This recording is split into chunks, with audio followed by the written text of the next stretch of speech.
We have dance with life, align your life. Dance with life says do something to change your energy. Also, dancing could be recommended. Like that could be something that helps you to like get your energy flowing in a different way. Align. Oh, there's another card behind this one. Transformation. Things are changing at a cellular level. Deep healing. That's kind of what happens after you disconnect from whatever this is. Align your life. What is not aligned or needs to change? Akasha. Your guidance is divinely guided. You could do what I do.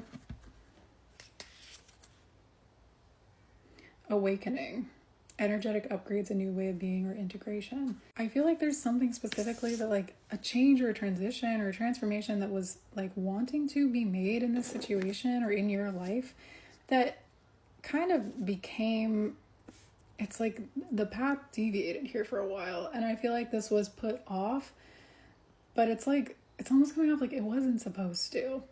And normally I'd be like, yeah, no, divine timing, everything happens for a reason. But there's something very specific in the undertones here about how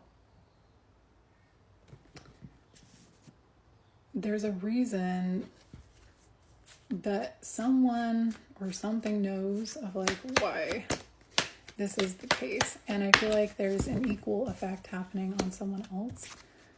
10 of Pentacles and Queen of Pentacles. This is you. This is Earth Angel energy. This is like ultimate stability.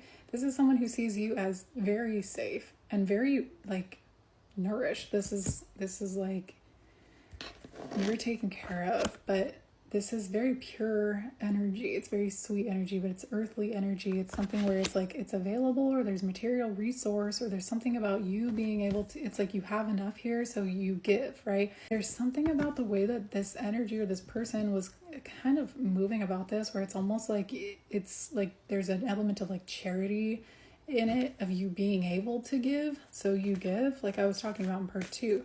But, and then the star. But whatever this was, it's like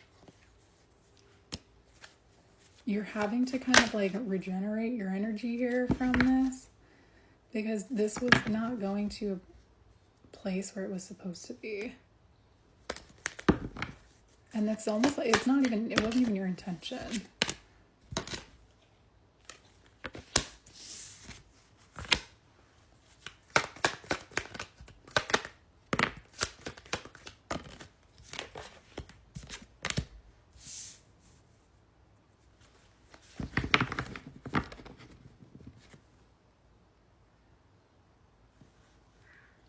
I feel like you're gonna notice this shift, or you may have just noticed this shift, because there's something about like the smallest, like you using a lot less energy to get a lot further, or it's taking a lot less effort to go like longer distances or just further in whatever context this can apply. And the Empress in reverse, because this was draining you. I also feel like there's something about like your ability to connect with your own like divine feminine energy. This Empress in reverse, I always see the Empress as a card of divine protection. So when this is in reverse, it's like you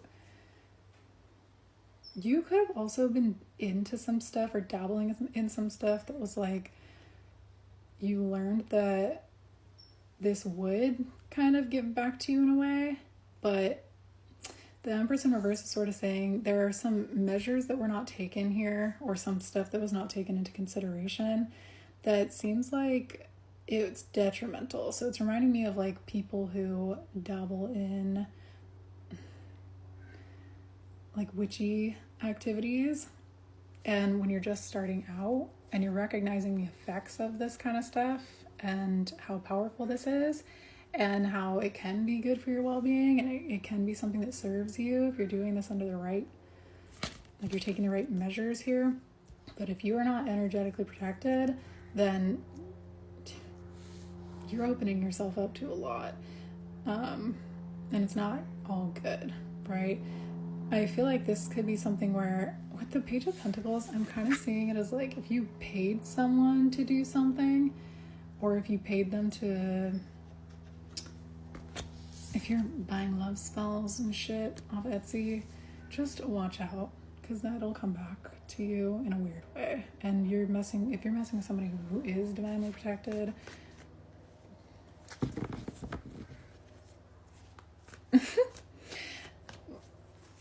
I don't recommend the Hierophant reverse. That's like, you better watch out.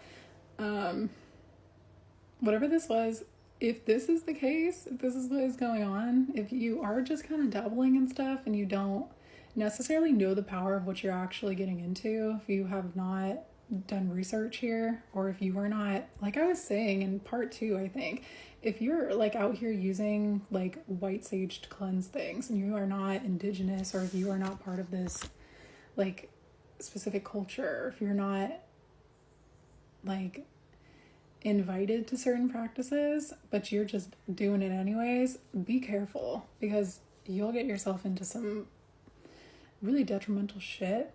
Also, there's something where I want to say, if there was a person involved in this, then something that you gave to selflessly, or that you were giving to with pure intentions, it doesn't always mean that that energy is being used or utilized in a way that is safe or in a way that is benefiting people. So there's something about like adding some kind of enhancements or adding some kind of like energetic like shield or protection here that you're going to immediately notice the effects of. And I also think that this is something that was draining you, but I don't think you knew the source of this. So this seems like there's 2 specific scenarios here. One is being shown to you in how someone interacts with you in a relationship. It's like you're seeing the energetic manifestation of what this kind of energy situation looks like, in like as an example through that.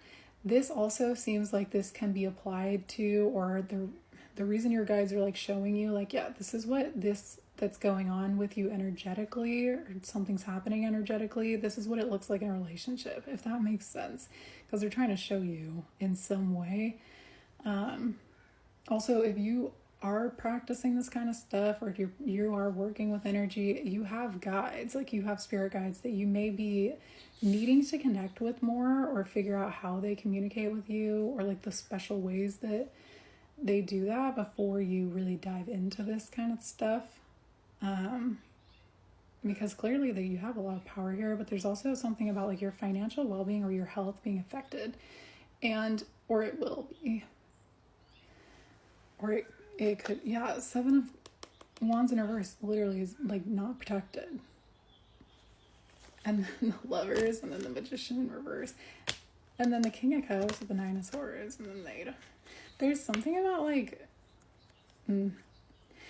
if this is a situation where you did dabble in some kind of like some stuff, some magic, and you are recognizing that like things are not going as planned, or that you are seeing things start to slow down for you in a specific way, it might be stressing you out, because you may be like, I don't understand the source of this. But